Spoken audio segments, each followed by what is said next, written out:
கிறிஸ்துவுக்குள் பிரியமான சகோதர சகோதரிகளே, இந்த மனமகிழ்ச்சியான காலை வேளையிலே உங்களை வாழ்த்தி வரவேற்கிறேன்.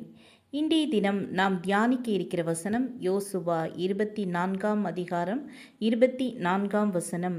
அப்பொழுது ஜனங்கள் யோசுவாவை நோக்கி, நம்முடைய தேவனாகிய கர்த்தரையே சேவித்து அவர் சத்தத்திற்கே கீழ்ப்படிவோம் என்றார்கள்.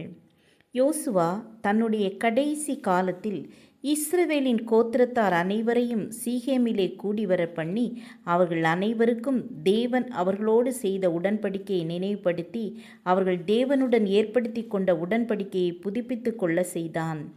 இஸ்ரவேலரை கடந்த காலங்களில் எகிப்திலிருந்து புறப்பட பண்ணி வழிநடத்தி பராமரித்து பாதுகாத்து நம்மை காப்பாற்றினவர் நம்முடைய கர்த்தர் தாமே.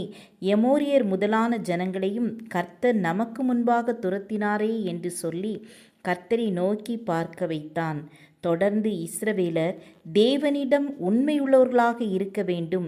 மேலும் யோசுவா, நானும் என் வீட்டாருமோவென்றால் கர்த்தரையே சேவிப்போம் என்றான்.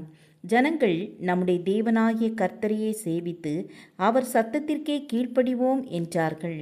கர்த்தரை விட்டு விலகுகிற காரியம் எங்களுக்கு தூரமாயிருப்பதாக என்று உறுதி கொண்டனர். கர்த்தரும் இஸ்ரவேல் ஜனங்களும் தங்களுடைய உடன்படிக்கையை புதுப்பித்து கொண்டதில் 2 அர்ப்பணிப்புகள் உள்ளன. முதலாவது, தேவன் தமது மக்களை பாதுகாக்க தம்மை அர்ப்பணித்தார். இரண்டாவது, இஸ்ரவேல் மக்கள் தேவனை மட்டுமே சேவிப்போம் என்று அர்ப்பணித்தார்கள். இது தேவனுக்கும் இஸ்ரவேல் மக்களுக்கும் இடையில் செய்யப்பட்ட ஒரு உறுதியான உடன்படிக்கை. இது நிரந்தரமானது. உன்னதமான தேவனை உத்தமமாக பின்பற்றுவோருக்கு வைத்து செல்ல முன்மாதிரிகள் உண்டு. யோசுவாவும் மூப்பர்களும் அவ்வாறு வாழ்ந்தனர்.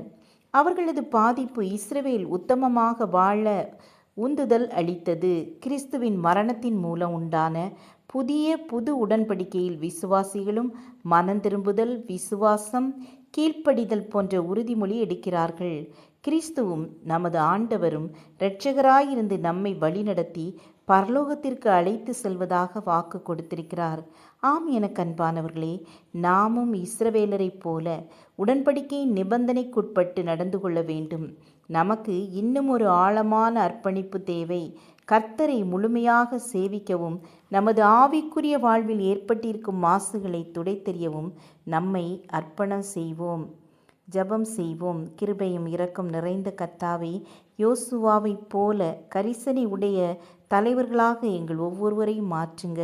உம்முடைய பாதையிலே நடத்துங்க. இயேசுவின் நாமத்தில் பிதாவே, ஆமேன், ஆமேன். God bless you.